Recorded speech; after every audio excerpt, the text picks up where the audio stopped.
Hello, this is Mrs. Huntley. This is Module 2, Topic A, Transformations. This is Lesson 2, the Basics of Transformations. You should have your supplemental packet that has the purple cover. Looks like this. And I would like you to turn in that packet, please, to page 4. On page 4, you should see the top where it says Basics of Transformation, just like it does right here. And then I want you to add an EQ, please.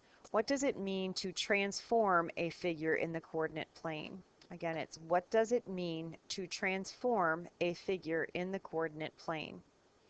So let's go ahead and fill in these notes at the top. We're talking about geometric transformations. The first idea, to transform a shape or a figure means to change it. In general, we can change the size, location, and direction of a figure that a figure is facing. The second big point, the shape or figure before the transformation is called the pre-image or original. We might label it with an A. The shape or the figure after the transformation is called the image or new figure. We would label it with an A apostrophe, and we would say that it's pronounced A prime. We would call it A prime instead of saying A apostrophe, okay? So the pre-image, think about the prefix, pre means it comes before. So the pre-image is the first one that we're starting with. After we move it or after we change it, it's called the image. Basically, we're going to be dealing with 4 different types of transformations in this unit, okay? The first one is a translation. We're just translating the figure from one area to another area. In elementary school, you might have called this a slide. We're just sliding the smiley face from where it's starting here in quadrant A to here where it's going to end up in quadrant 3. So it's sliding from one quadrant to another. The second kind of transformation that we're going to be talking about is a reflection. A reflection has a line of reflection, and sometimes it's called a mirror image, because if you look at it, if you look at yourself in a mirror, first of all, and you're kind of standing off to the side, you'll notice that your arm that's closest to the mirror is the first one that's showing up in the mirror. Kind of the same thing like when you're taking a selfie, whatever's closest to the camera is the thing that's going to be largest. And if you notice, like this little smiley face, his eye is closest to this line of reflection. So in the reflection, it's also going to be closest to that line of reflection. Everything is like equal distance away from the line that it's being reflected over. Again, in elementary school, you might have called this a flip or a mirror image or something like that. The third kind of transformation that we're going to be talking about is a rotation. A rotation goes around a point, and the orientation, if you notice that here he's looking right at us. Here he's kind of on his side. So after he's rotated, he's kind of on his side there. And the fourth kind of transformation that we're going to be talking about is a dilation. And a dilation is the only one that actually changes the size. So here we started with a larger one and we shrunk it. Sometimes we might start with a small figure and enlarge it. So the key words that they're talking about, these are just the words, some of the words that I used in describing them to begin with. So a translation, you might have learned that as being a slide. So we'll add that in. A reflection, when you learned that the first time in elementary school, you might have called it a flip. You're flipping over a line or you're flipping over a certain area. It's also a mirror image.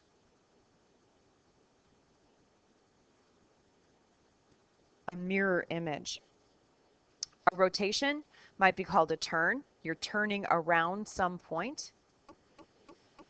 And a dilation, you might call that an enlargement or a reduction.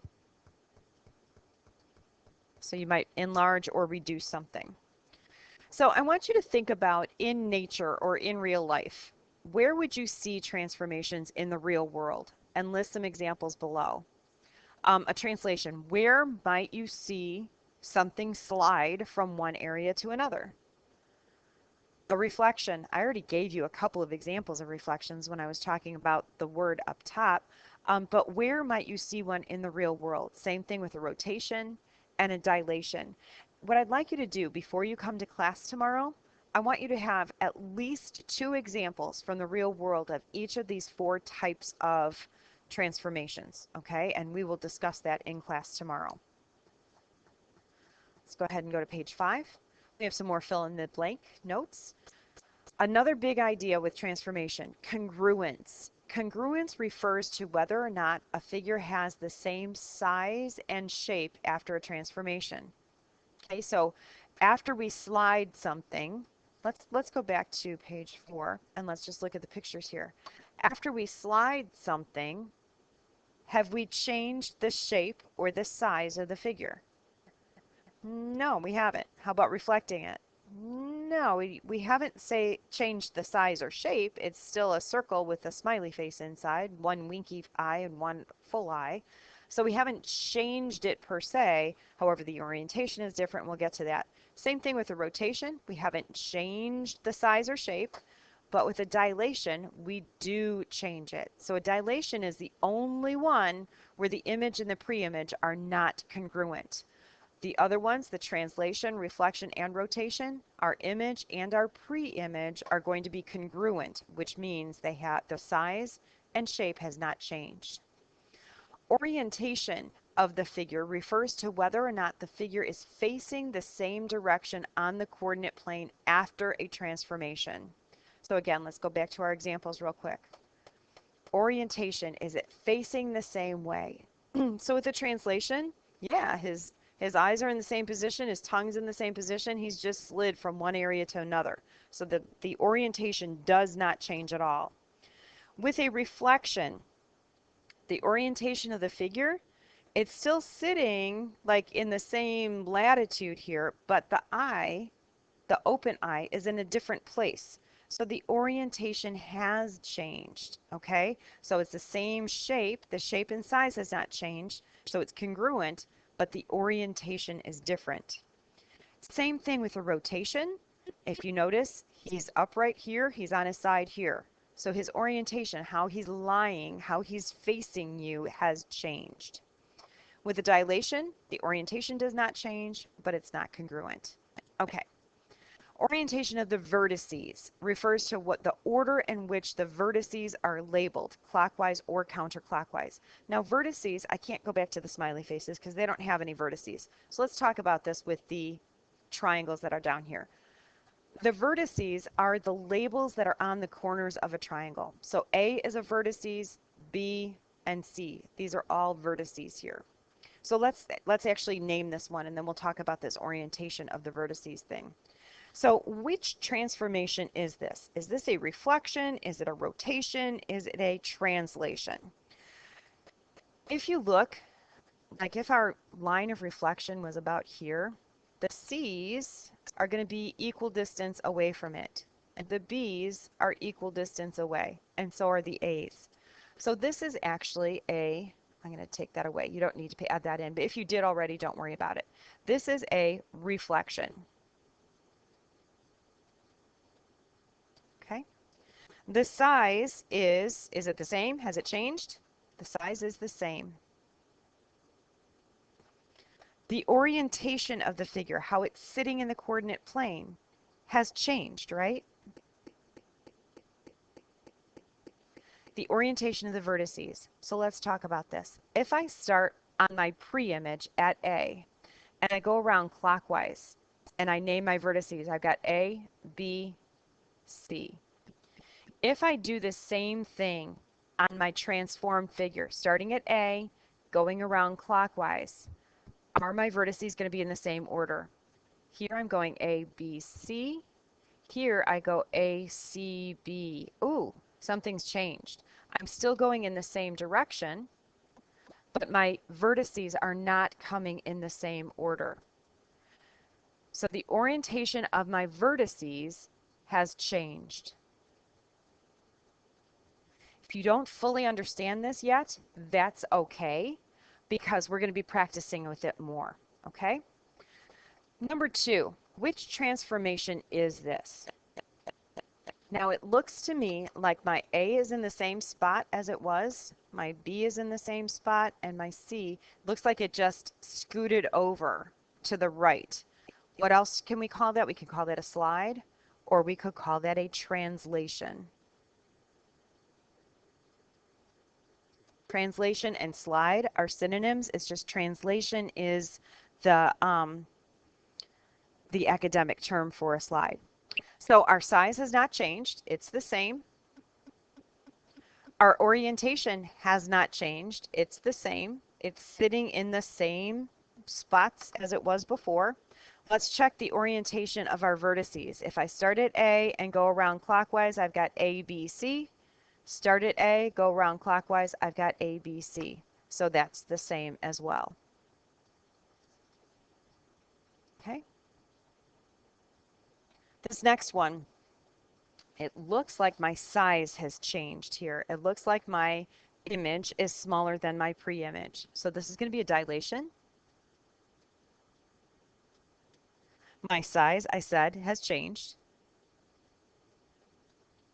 But the way my figure is sitting in the coordinate plane, my A is still in the same spot here in the corner. My B is up from my A, and my C is to the right of my A. So the orientation is the same. It has not changed. The orientation of the vertices, if I start at A and I go around clockwise, I've got A, B, C. Same thing here, I've got A, B, C. So that's going to be the same. And finally, my last one is going to be a rotation. I know for two reasons. That's the only one that's left. And then the other way I can tell is my B was up originally, and now my B is down. My A was to the left originally, and over here it's to the right. And finally my C was down and to the right, and it's up and to the left. So I can tell that it was rotated around some point. I don't know what the point of rotation was yet, but I know it was rotated somehow, not just flipped. Because if it was flipped, see the in number one, the reflection one, see how the B's are still pointing up and the A's are still, you know, in the same type of position. They're just kind of flipped. Whereas this one, in number four, they're completely opposite. I'm having difficulty speaking because I'm pointing to things and realizing, oh, you can't see me point. So I'm trying to make marks every time I'm talking about something. So this is indeed a rotation.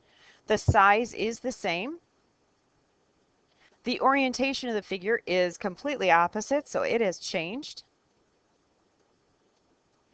And you might want to say that the orientation of the vertices is also changed, but let's check and make sure if it is. We're going to start at A, going around clockwise, so that's going to be around to the right. So on this one, I go A, B, C. Okay, that's good. Here, I'm also going to start with A. Going around clockwise, I go A, B, C. Huh. It hasn't changed. So the orientation of my vertices is the same. If you're not understanding the idea of the orientation of the vertices, please make a note, put it on a sticky note or something, stick it onto the page, and when you get to class, we can talk about it.